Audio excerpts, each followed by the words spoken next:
12월 첫째 주가 되었습니다. 어느덧 1년의 마지막 달이 되었고요. 오늘부터 교회적으로는 대강절을 4주간 지킵니다.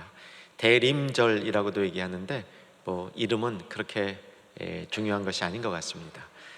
대강절, 예수님이 오심을 기다리는 기간입니다.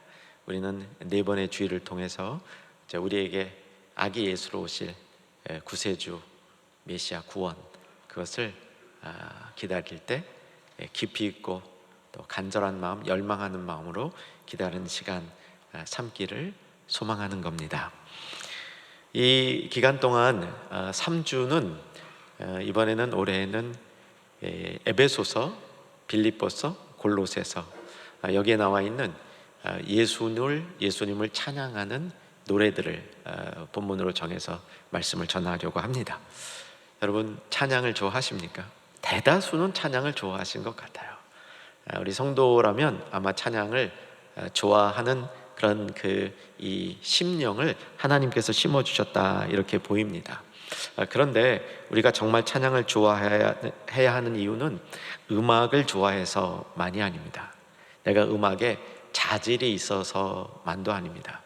음악의 평균 이하의 소질이 있는 분도 찬양을 좋아해야만 합니다.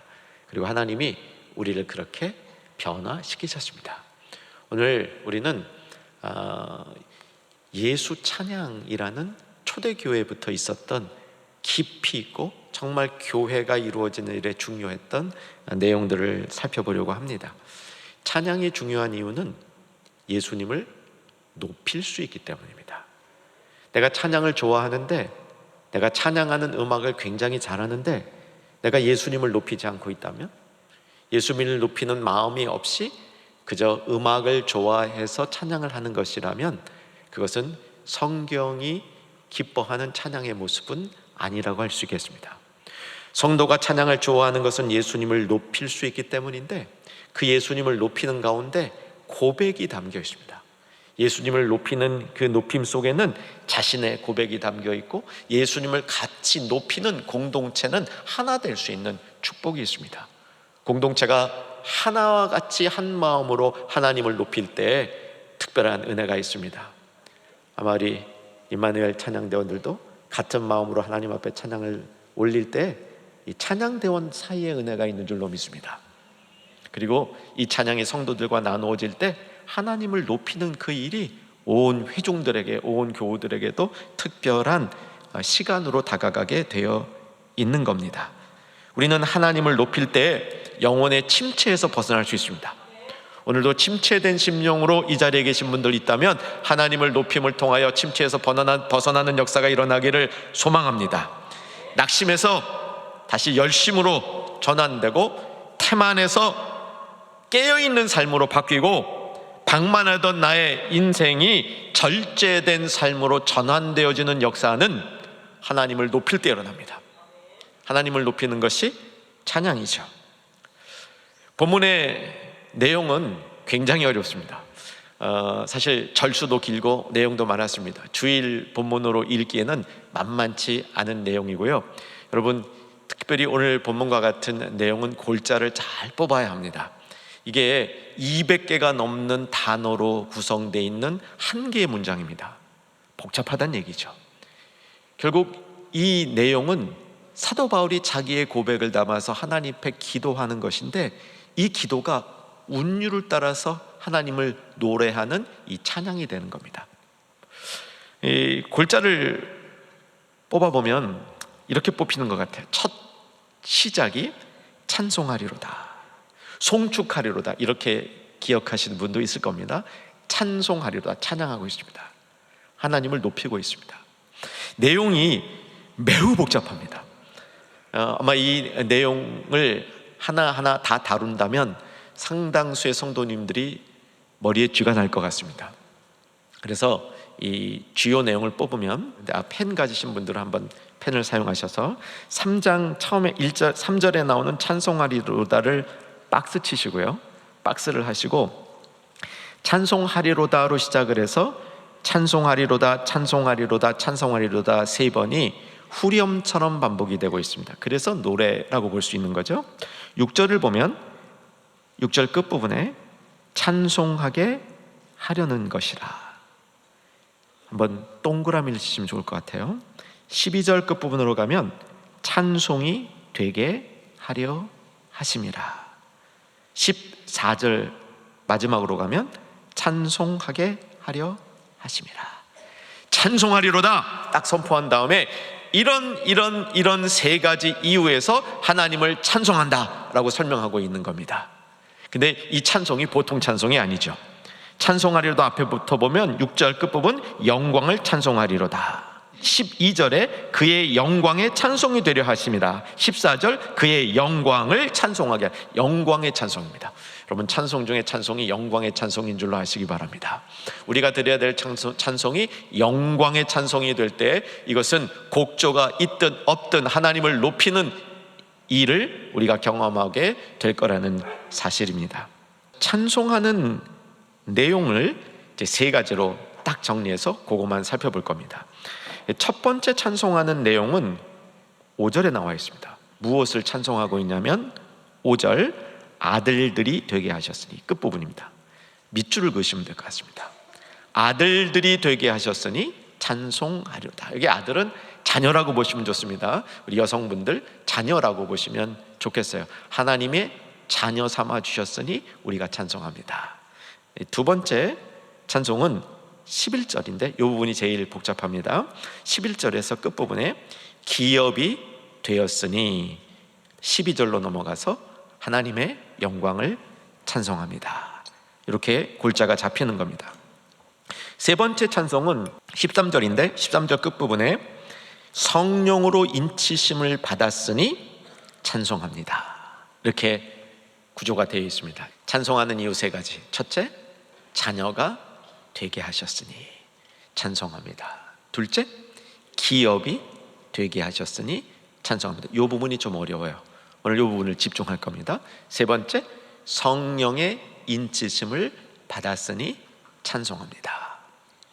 자, 이 찬송의 내용들 속으로 들어가 보겠습니다. 첫 번째, 자녀가 되어서 찬송합니다. 우리가 하나님을 높일 첫 번째 이유는 하나님의 자녀가 되었기 때문입니다. 되었다는 말을 좀 강조해 주시면 좋을 것 같아요. 하나님의 자녀가 되었습니다. 여러분, 하나님의 자녀가 되었다는 사실을 진실로 인정할 수 있습니까? 정말로 아멘이 되시는 분들은 천복을 받은 분들이에요. 찬송하리로다 신령한 복을 내게 주셨으니. 그 신령한 복의 첫 번째가 하나님의 자녀가 되는 복, 하나님의 자녀가 되었다는 사실을 아는 복인 겁니다. 근데 사실 여기서 예배드린 분 중에 적지 않은 분들이 내가 하나님의 자녀인 것 같기도 하고 그렇지 않은 것 같기도 한 분들이 꽤 계실 것 같습니다. 그런 분 한번 아멘 해보시기 바랍니다. 솔직하지 않으시군요.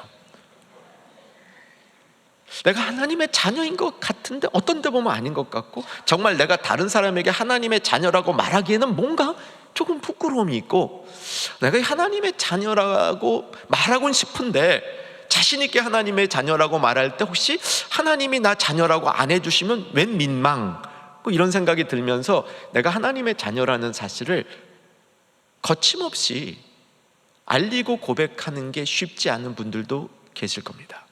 그런 분들 중에 구원은 받았는데 이게 안 되시는 분들은 오늘 그 일이 일어나는 역사가 임하기를 소망합니다. 저도 이런 때가 있었습니다. 저는 고등학교 1학년 때 첫 은혜를 받았습니다. 정말 깊게 예수님을 만났습니다. 평안이 찾아왔고 기쁨이 찾아왔습니다. 그리고 고등학교 3학년 끝말에 예수님을 또 다시 인격적으로 만났는데 이때는 좀 뒤집어지는 역사였던 것 같아요. 근데 이런 변화가 일어났는데 막상 하나님의 자녀라고 물어보면 제가 하나님의 자녀입니다 이렇게 말할 수 있는 자신이 없었어요. 좀 숨기고 싶기도 했고 뭔가 부족한 것 같았고, 분명히 은혜도 받았고 구원도 받았고 신앙생활도 어려서부터 했는데 이 표현이 잘 안 되던 때가 있었습니다. 근데 제가 이제 고등학교 시험을 보고 대학 이제 결과가 발표나기 전에 저 서울에 어느 이 중앙부에서 집회가 있었어요. 거기 집회에 우연히 들어갔는데 그 외국 목사님이셨어요. 외국 목사님이 말씀을 다 마치신 다음에 하나님의 자녀로 확신하는 사람 일어나세요. 그런데 이게 분위기 따라 일어날 수 있는 분위기가 아니었어요. 여러분, 분위기 따라 일어나는 분위기는 쉬워요, 그렇죠? 주변에 90%가 일어났는데 나 혼자 안 일어나면 얼마나 민망합니까? 그래서 따라 일어나는 분위기가 아니었습니다. 굉장히 이게 진중해야 되는 분위기였는데 저도 그 초청에 관해서 오늘도 나는 안 일어날 거야 라는 생각을 하고 있는데 누가 엉덩이를 탁 차서 일으켜 세우는 것 같았습니다. 아무도 없었는데. 그래서 일어났어요. 그 이후에 자신 있게 일어날 수 있게 됐습니다. 계기가 필요합니다. 계기가. 하나님의 자녀가 되었다는 사실을 내가 진짜 인정할 수 있는 계기가 생겨야 됩니다. 찬송하리로다. 우리가 찬송해야 될 신령한 복의 시작이 하나님의 자녀가 되었다는 사실입니다. 이후에 하나님을 진짜 아버지라고 부를 수 있는, 진심으로 하나님을 아버지라고 부르는 게 육신의 아버지보다 더 가깝게 느껴지는 경험을 하게 됩니다. 이런 경험들이 모여져서 나는 하나님의 자녀가 되었다라고 확인할 수 있었던 것이죠. 그런데 오늘 본문을 통해서는 이런 것들을 조금 성경적인 아주 중요한 지식을 통해서 확인할 필요가 있습니다. 경험만 갖고 되어서는 안 되는 거죠. 오늘 본문을 보시게 되면 4절입니다. 4절. 자, 4절 같이 한번 읽으십시다. 곧 창세전에 그리스도 안에서 우리를 택하사 우리로 사랑 안에서 그 앞에 거룩하고 흠이 없게 하시려고 그 기쁘신 뜻대로 우리를 예정하사 예수 그리스도로 말미암아 자기의 아들들이 되게 하셨으니. 이걸 제가 일일이 풀어서 설명하면 여러분 얼마나 머리에 쥐가 나시겠어요. 읽기도 만만치 않은데 요약하면 하나님이 택하셨다는 겁니다. 하나님이 택하실 때 그냥 섣불리 아무거나 마켓에서 물건 집듯이 집은 것이 아니라 온 힘과 계획을 가지고 한 사람 한 사람을 택하셨다는 겁니다. 자, 여러분, 하나님의 자녀로 택하심을 받았습니다. 그리고 그 택하심 받은 내용은 누구도 뒤엎을 수가 없습니다. 하나님의 택하심은 결정적이라는 사실이죠. 그리고 하나님의 택하심은 이후에 하나님과의 관계를 통해서 지속적이며 역동적인 방법으로 하나님과의 관계를 보여주시고 알려주시고 이끌어가게 해주신다는 사실입니다. 여러분, 오늘 이런 결단을 내리십시오. 특별히 하나님의 자녀인 것이 조금 긴가민가 하신 분들, 이렇게 해보십시오. 나는 하나님의 자녀다. 마침표를 찍으시기 바랍니다. 쉼표 찍지 마시고요, 마침표를 딱 찍으시고 하나님의 자녀로 그 하나님의 자녀라는 정체성을 가지고 살아보시기 바랍니다. 그러면 확인이 되어집니다. 믿음이 그렇습니다. 확인을 하고 믿는 부분보다 믿고 나아가다 보면 확인되어지는 부분이 더 많이 있다는 사실을 꼭 아셔야 됩니다. 여러분, 하나님의 자녀란 사실에 대해서 이제 제가 아멘할 수 있는 기회를 드릴 텐데 이거 아멘하면 결정된 겁니다. 하나님의 자녀이신 분들은 아멘. 두 분이 못하셨군요. 하나님의 자녀가 된 것이 첫 번째 신령한 복이라면, 찬송해야 될 이유라면, 두 번째는 그의 기업이 된 것 또한 우리가 찬송해야 될 이유라는 것인데, 이 내용이 좀 복잡합니다. 제가 여러 차례 기업에 관한 말씀을 드렸어요. 사실 제가 이전 목회할 때는 이 기업에 대한 설교한 적이 없었어요. 자신이 없었어요. 근데 이제 충영교회에서 말씀을 전하면서 몇 차례 하는데 너무 중요해요. 하나님의 자녀가 되었다는 것과 뗄 수 없는 관계가 그의 기업이 되었다는 것. 근데 이걸 우리가 어려서부터 교육을 못 받았어요. 하나님의 자녀가 됐다는 교육은 받았는데 하나님의 기업이 되었다는 교육은 우리가 받질 못했어요. 근데 오늘 본문은 분명히 에베소서의 이 아름다운 노래는 찬송하리로다, 신령한 복을 주신 걸 찬송하리로다, 하나님의 자녀가 멋진 모습으로 되었는데 찬송할 수밖에 없다. 그리고 두 번째 하이라이트로 들어가는 겁니다. 이 두 번째 하이라이트가 7절부터 12절까지예요. 이 부분이 핵심이면서 제일 어려워요. 그래서 골자만 뽑아보면 그 어려운 핵심이 뭐냐면 하나님의 기업이 되었다는 거예요. 이게 지금 자꾸 여러분이 이 얘기를 들으셔야 돼요. 10번 이상 들으시고 20번 이상 들으시면 이 표현이 낯설지 않아요. 처음 몇 번 들을 때는 기업이 뭐야? 내가 무슨 어디 저 사업장이 된 거야? 이런 생각을 하실 수 있습니다. 여러분, 말씀 그대로 그리스도 안에서 우리가 기업이 되었습니다. 그래서 우리가 하나님을 찬송하지 않을 수 없다고 얘기하는 것입니다. 신명기 9장 29절을 보겠습니다. 신명기 9장 29절 같이 읽으십시다. 그들은 주의 큰 능력과 표신팔로 인도하여 내신 주의 백성 곧 주의 기업이로소이다 하였노라. 이스라엘 백성이 출애굽을 하여서 노예 상태에서 자유인이 되었고 바로의 밑에 있다가 여호와를 경배하기 위해서 애굽에서 나왔는데 그것을 요약하면서 주의 큰 능력.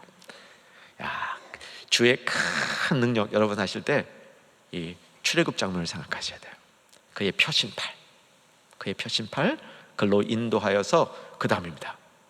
주의 백성 곧 주의 기업이로소이다. 주의 기업이 되게 하신 것, 주의 백성이 되게 한 것과 주의 기업이 되게 한 것이 동일한 선상에 있다는 겁니다.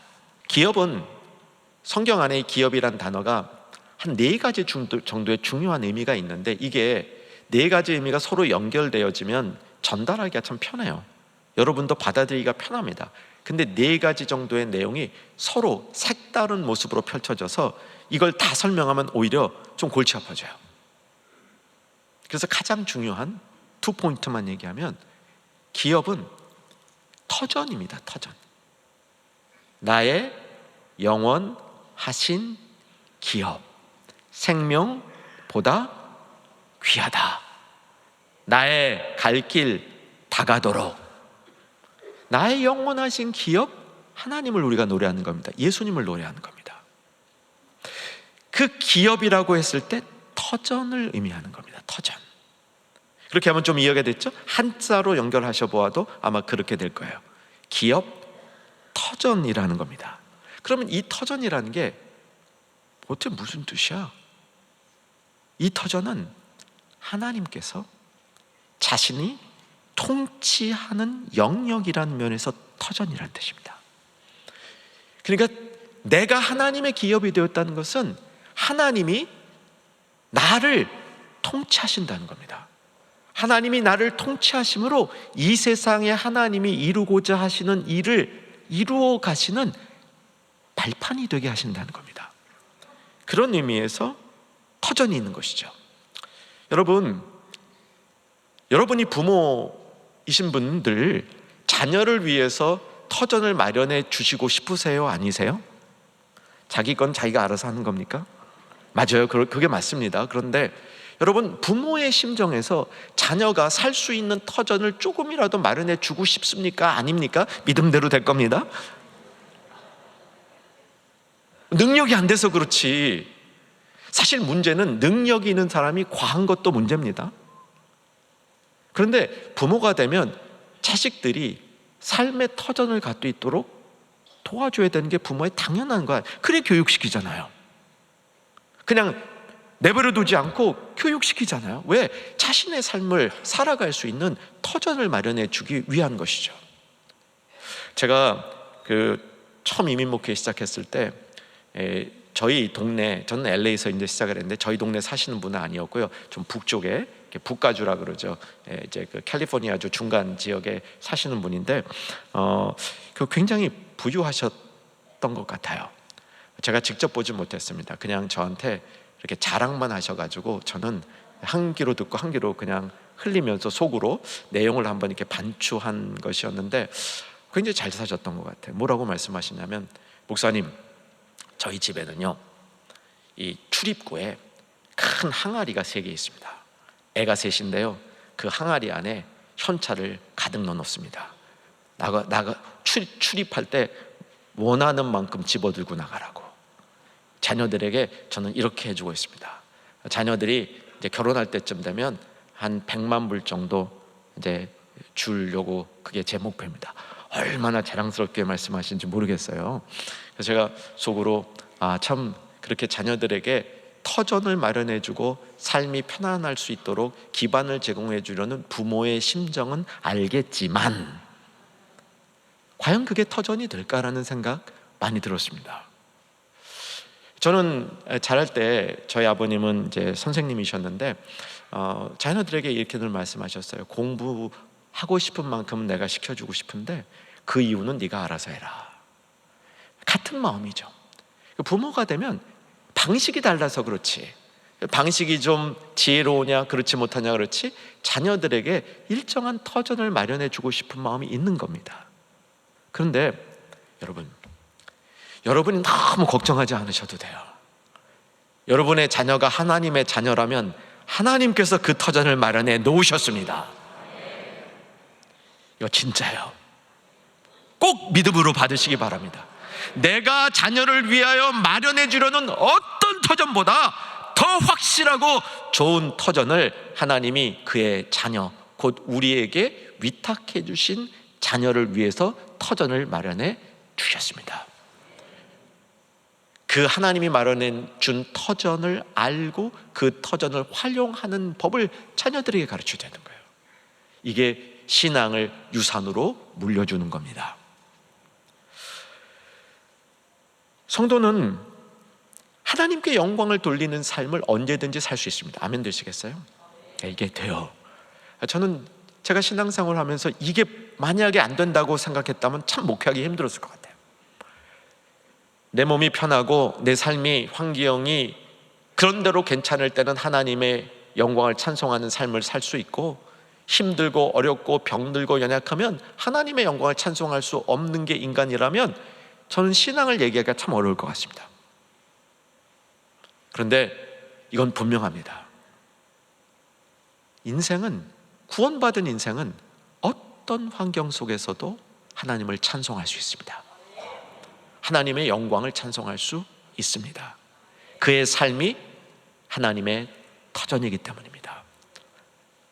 하나님은 그의 자녀들에게 충분히 이 세상을 하나님께 영광을 돌리며 살 수 있도록 터전을 마련해 주셨습니다. 그 얘기가 오늘 이 얘기입니다. 다시 한번 오늘의 이 노래를 정리합니다. 찬송하리로다. 너희들이 신령한 복을 받았다. 신령한 복 1번, 자녀가 되었다. 찬송하리로다. 2번째, 자녀가 되었을 뿐만 아니라 기업이 되게 하셨느니라. 그러므로 우리는 찬송하지 않을 수 없다고 얘기하는 겁니다. 사실 본문에는요, 이 기업이 되는 것에 관해서 굉장히 여러 가지 얘기를 해요. 다 중요한 얘기예요. 피로 속량하여서. 쉽지 않은 얘기잖아요. 피로 속량하여서. 여러분, 이 얘기는 너무 길어지면 안 되니까 딱 간추리면요, 속량이라는 게 뭐죠? 사전 찾아보니까, 네이버 이제 사전을 검색해 보니까 기독교 용어로 예수가 십자가에 못 박힘으로써 인류의 죄를 대신 씻어 구원한 일, 이게 속량이라는 겁니다. 이것도 자꾸 내 마음속에 이 단어를 붙여둬야 돼요. 안 그러면 우리가 평소에 쓰는 말이 아니니까 의미가 잡히지가 않아요. 아까 그 기업이란 말과 똑같습니다.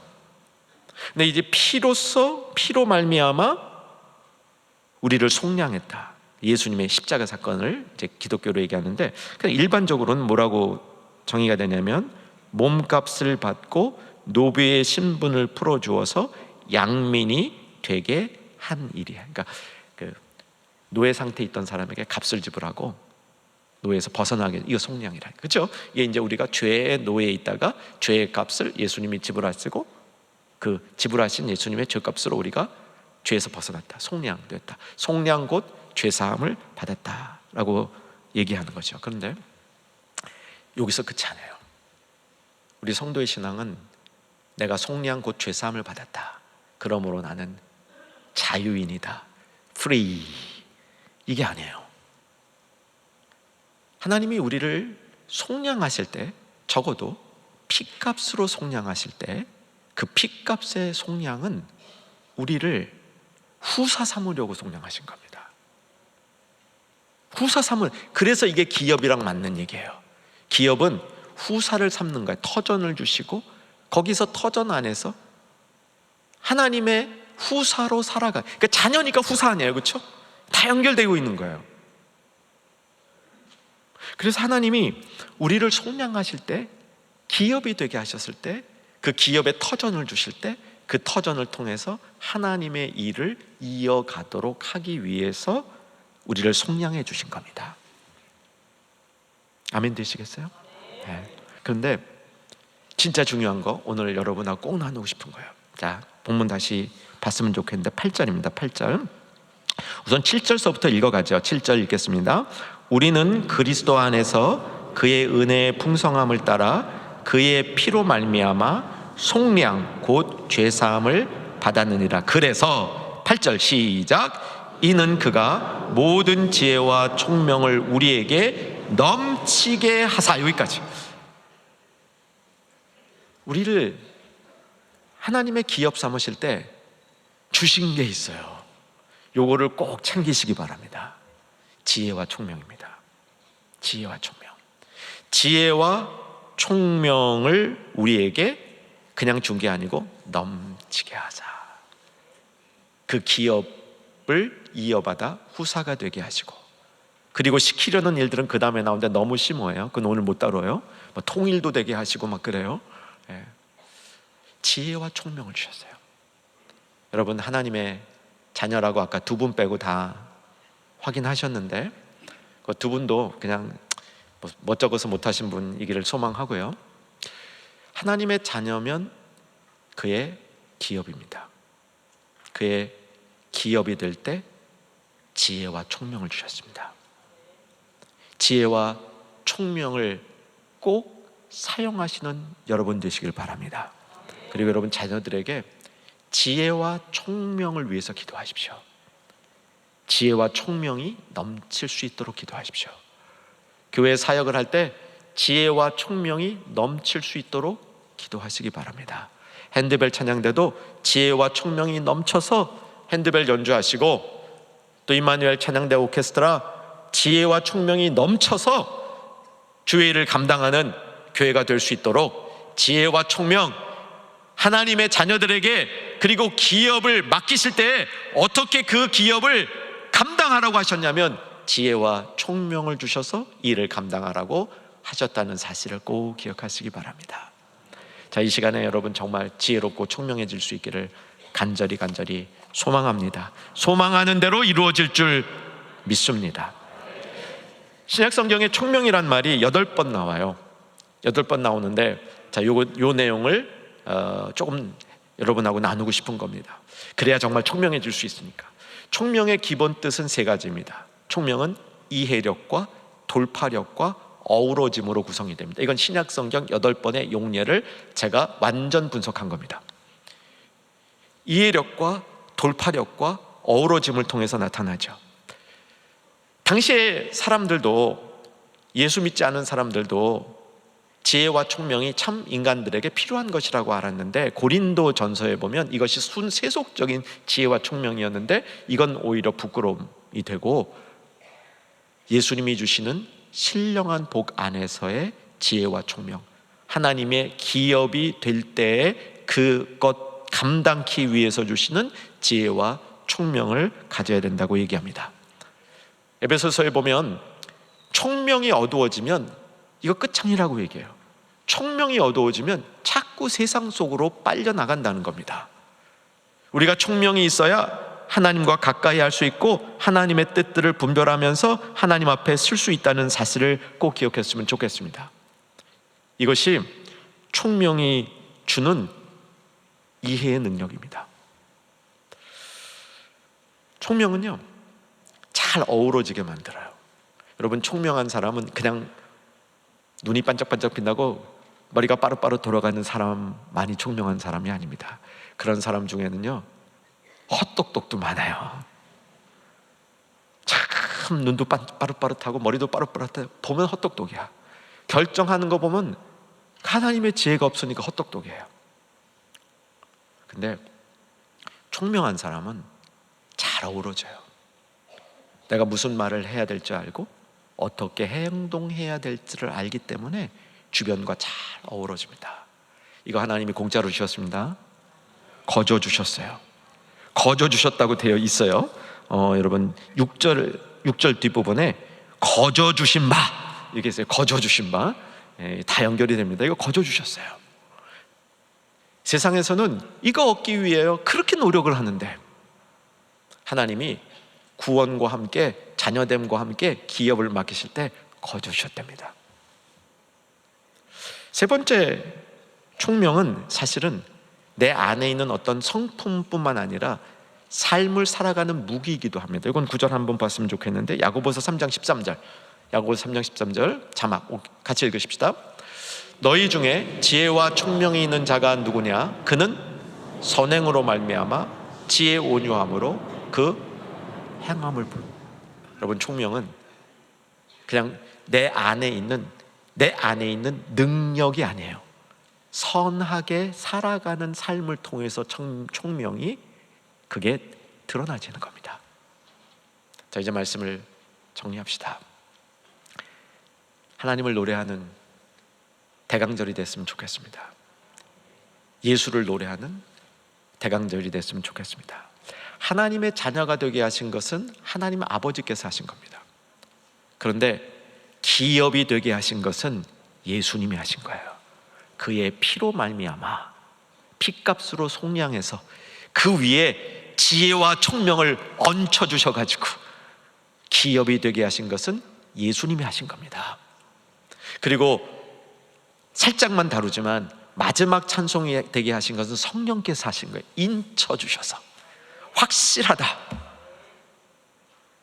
내 안에 내가 그 안에 있으므로 확실하다. 인쳐 주셔서 보증이 되어 주셔서 성령께서 하시는 일 때문에 우리는 찬송하는 겁니다. 우리 대강절 기간 동안에 예수를 좀 노래했으면 좋겠습니다. 예수를 높이는 노래가 있었으면 좋겠습니다. 예수를 높이는 노래 가운데 오실 예수님을 기다리는 우리의 시간이 될 수 있기를 소망합니다.